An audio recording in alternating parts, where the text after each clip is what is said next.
Hey, John here with Fogropolis Focus. Today is August 29th, 2014, and this week on the show, I share my first hyperlapse with Instagram's new app. We learn 15 common mistakes photographers make and how you can avoid them, and we forget about pixels. Finally, as I end every show with a discussion, this week I decided to talk about the investment of new gear and whether upgrading is worth the investment or whether you're just tossing money in the air for the next newest gadget. Let's bring it into focus.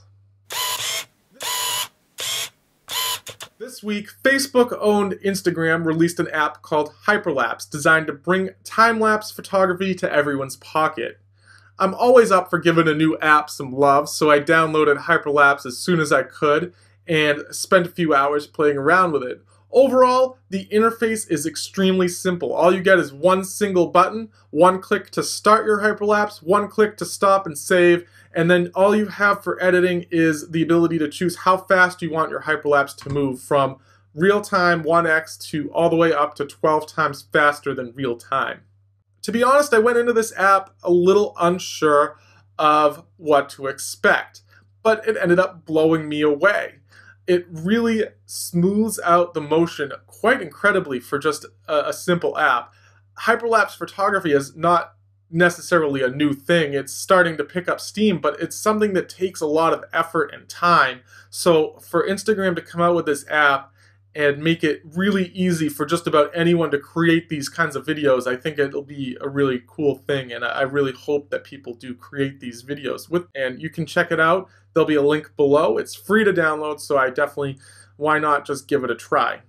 We all make mistakes when taking photographs, and B&H Photo shared an hour-long video discussing some of the top mistakes we make and how to avoid them over on their YouTube channel this week.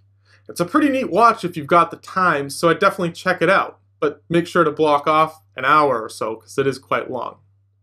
Also, this week, Digital Photography School published a post which I think has a great message to all photographers. It's titled, "Forget About Pixels, Awaken the Artist Within." I'll let you read it for all its inspirational glory, but the gist of it is that it's more important to have an image that is interesting in content than something that is technically correct. A great quote from this article, which I'll share with you, and it kind of stuck with me, is, "A great subject, an inspiring place, or a story will always generate a reaction, an emotion in your viewer. Such an image will never be judged as too noisy, a bit shaky, and so on. In exchange, there are gazillions of perfectly technical photos floating around without any kind of content. Photos that, even though technically perfect, nobody cares about." So I think this really sums up the article, but I definitely suggest that you read it because there's a lot more information in there. There'll be a link in the description below. And have you found an interesting story that you think should be featured on Fogropolis Focus? Please send me a link at Twitter @Fogropathy, and I'll happily consider it for future episodes. Finally, upgrading your gear. When does it make sense, and when are you just tossing your money in the air? There's no question upgrades are important in any hobby or profession as technology advances and upgrades become an essential part of remaining competitive. However, upgrades should make sense for the goals you are trying to reach. Therefore, it's important to know what problems upgrading can solve and which ones it can't. Today I have a list of 6 common reasons you might upgrade your gear. 3 of these reasons an upgrade will do no good, while the other 3 reasons are worthy of closer consideration. Let's start with what I like to call the wishful thinkers list. These simply won't improve with an upgrade no matter how much you wish they would. Poor composition or lack of interesting subject matter got you down? If your photographs don't pop like you think they should, upgrading your gear simply won't solve the problem. I'd suggest spending the money on a workshop tailored to improving composition or with different lighting techniques, as that investment would see greater benefit than buying a new camera. Lack of confidence behind the camera is something you might think a more expensive set of gear would solve, but I'd argue just the opposite. More expensive gear might make you seem more professional, but once you start fumbling with settings and buttons that you're not quite familiar with, your inexperience will certainly start to show.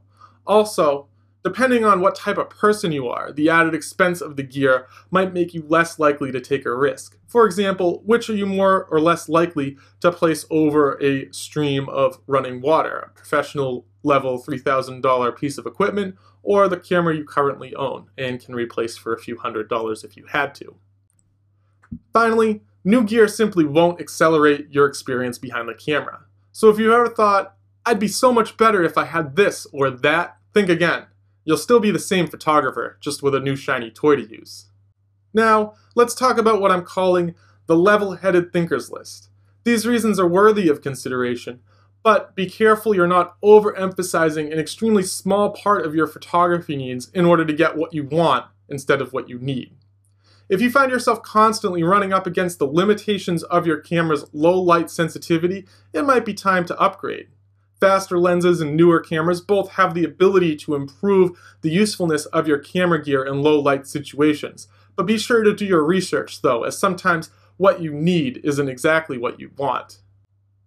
Wildlife or sports your thing, you might consider an upgrade for faster, more accurate autofocus or higher frame rates for capturing that fast action.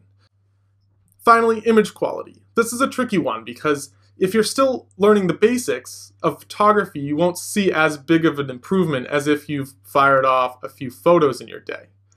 So while the higher resolution and sharper lenses certainly will improve an experienced photographer's photography, if you're still learning the basics, I'd suggest continue to do that with what you have. What else is there? Leave a comment below and let us know. Maybe there's an upgrade that you're considering. If you have a question, you can always ask, and I'll do my best to provide some advice. And as always, if you like what you've seen here and you'd like to see more, click right here to subscribe.